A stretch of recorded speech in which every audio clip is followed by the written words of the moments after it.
que ninguém entenda, Deus compreende a sua dor. Vamos falar um pouquinho sobre isso? Olá, graça e paz, tudo bem com você? Eu espero que sim. Vamos seguir nessa nossa jornada dia após dia, observando a vida dessas mulheres, aprendendo um pouco do que a Bíblia nos deixou registrado sobre o que elas passaram e como nós podemos aprender com tudo isso. A Bíblia revela a justiça e o trabalhar de Deus na vida do ser humano. E como é bom nós aprendermos de como Deus trabalha de uma forma sobrenatural na vida de todos aqueles que escolhem conhecer a Ele, a sua vontade e o seu coração. Por isso que aprender sobre essas mulheres tem sido uma jornada tão enriquecedora. Quero fazer o meu pedido de sempre, compartilhe com uma mulher que talvez você também conheça, que esta palavra possa fazer a diferença. Fique comigo até o final, que nós vamos estar orando juntas pelo propósito do que nós recebemos da palavra de Deus neste dia. Vamos então para a mulher que nós vamos conversar hoje. Eu comecei falando sobre Deus entender a sua dor. E é exatamente sobre uma mulher que expressa uma oração com uma angústia tão grande, tão profunda, remetendo toda a dor que ela sentia pela situação que ela estava vivendo. Deus a ouviu, a respondeu, porque Ele conhece o coração de cada um de nós. E às vezes Ele é o único que vai compreender a sua dor. A mulher que eu quero compartilhar com você hoje é Ana. Uma mulher que a sua história já nos é muito comum, a sua história nós já temos tantos aprendizados sobre ela. Uma mulher que fez uma oração com uma angústia no seu coração, mas a sua oração chegou até os céus e eu costumo dizer que então ela fez uma parceria com o céu.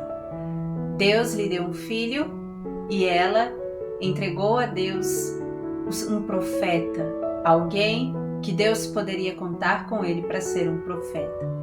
E desta passagem, o que eu quero compartilhar com você está em 1 Samuel 1, do 7 em diante.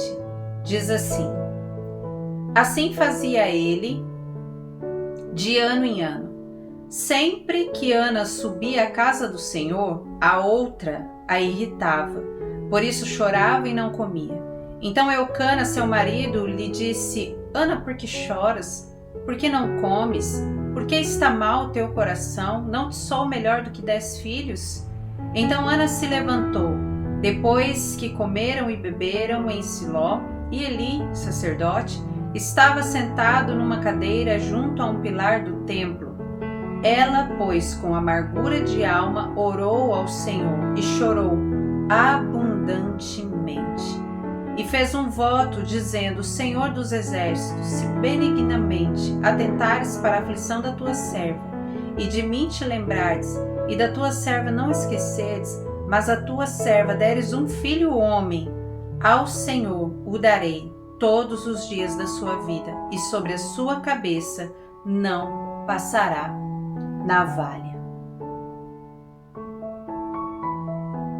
O contexto dessa história nós já conhecemos. Seu marido era Eucana, um homem justo e temente a Deus, que, como era permitido na cultura daquela época, quando um homem se casava com uma mulher, passava-se os anos e ela não conseguia ter filhos, ele tinha permissão para se casar novamente, para que essa mulher lhe concedesse filhos. É uma situação que, mesmo entendendo o contexto cultural e a razão para isso, nós sabemos que é porque o nome daquele homem, o nome da família não poderia acabar porque a mulher não pôde ter um filho, tinha essa condição de esterilidade, ainda que compreendendo a razão disso, eu não sei como eles conseguiam entender que isso daria certo. É claro que haveria rivalidade entre essas duas mulheres, e é exatamente o que está acontecendo aqui, porque o que nós vemos é que uma havia se casado por amor, o seu marido a amava, porém a outra era esposa pela simples condição de poder dar filhos. Ela sabia que essa era a razão do seu marido ter constituído o casamento com ela. A primeira esposa sempre era a mais amada, aquela que o seu marido era mais apegada, porém a segunda tinha apenas este fim: suprir aquilo que a mulher que ele amava não conseguia fazer. E era exatamente isso que acontecia com Ana e Penina. Uma situação muito difícil, porque se nós pararmos para ver para as duas, Penina irritava Ana porque ela também trazia no seu coração esse sentimento de saber que não era amada pelo seu marido. Que o único valor que ela tinha, a única vantagem que ela tinha sobre a esposa realmente amada do seu marido era a condição de ter filhos. E como nós lemos aqui, justamente quando eles estavam para subir à casa do Senhor, como eu li, era quando Penina mais ficava irritando Ana, porque também era naquele momento em que o seu marido oferecia a melhor parte pela sua esposa mais amada. Então a gente percebe que Penina, ela transbordava sobre Ana aquilo que também estava podre em seu coração, aquilo que também estava adoecido em seu coração. Aqui nós já podemos aprender algo, que nós possamos entender os lugares onde nós estamos, as pessoas com quem nós estamos. Se nós deixarmos ser nutrido no nosso coração os sentimentos que apodreçam a nossa alma, nós vamos começar a transbordar disso também. Eucana também acabava numa situação muito difícil, vivendo com estes conflitos, tendo a alegria dos filhos, mas tendo a tristeza de saber que a esposa que ele amava, às vezes ficava assim, tão triste que não comia, que só chorava, porque queria ter um filho. Tanto que ele chega a falar: não sou eu para você melhor do que 10 filhos? Penina não entendia a dor de Ana. Eucana muito menos entendia a sua dor. Mas Deus a entendeu. E quando ela estava com o seu coração pronto para receber aquilo que Deus, no tempo certo, a daria, ela enfim ficou grávida. Como nós lemos aqui também, ela se comprometeu para que o seu filho tivesse o voto de Nazireu, o mesmo voto que o anjo falou com a mãe de Sansão, que nós aprendemos aqui também alguns dias atrás. Só que o anjo instituiu que Sansão tivesse o voto de Nazireu. Quanto a Samuel, foi ao contrário. Ana, em sua oração, já disse ao Senhor: o meu filho vai ser Nazireu. Este voto mostrava que aquela pessoa era consagrada completamente ao Senhor, do dia do seu nascimento até a sua morte. Ana está dizendo: o que o Senhor me der vai ser consagrado ao Senhor, do dia do seu nascimento até a sua morte. Então nós podemos entender aqui que Ana, na verdade, ela fez uma aliança com os céus. Ela fez uma parceria com os céus. Deus lhe concedeu o que ela tanto desejava: a alegria, a satisfação, a plenitude. Talvez ter um filho era o que faltava para Ana ser plena. Tudo isso Deus concedeu a ela. E ela, em gratidão ao Senhor, consagraria o seu filho com este voto de Nazireu. A mulher que antes estéril e que era afrontada pela mulher que podia conceder filhos ao seu marido, agora era a mulher que também estava gerando. E o que ela estava gerando agradava a Deus e ainda muito mais o coração do seu marido, porque Eucana, sendo um homem temente a Deus, sabia que um dos seus filhos, o seu filho com Ana, com a esposa que ele amava, era consagrado ao Senhor e seria um grande profeta. Todos nós sabemos quem foi Samuel na Bíblia. Ela teve o privilégio não só de gerar, mas gerar um homem que foi lembrado e é lembrado até hoje como um grande homem de Deus, que desde o dia do seu nascimento até a sua morte teve uma vida agradável diante dos olhos do Senhor. uma vida de obediência diante dos olhos do Senhor. O que nós podemos aplicar aqui para as nossas vidas? Bom, em primeiro ponto, nós convivemos com outras mulheres, não neste mesmo contexto, é claro, mas nós precisamos entender que nós temos a condição de transbordarmos na vida das outras mulheres e que nós não venhamos deixar com que as amarguras, o ressentimento que nós venhamos trazer cause também tristeza, amargura e ressentimento nas outras pessoas. Por isso é tão importante nós nos curarmos primeiro, o nosso emocional, nossos sentimentos estarem curados para nós convivermos umas com as outras em paz e em harmonia. Se nós pararmos para pensar, a situação de Penina também não era fácil.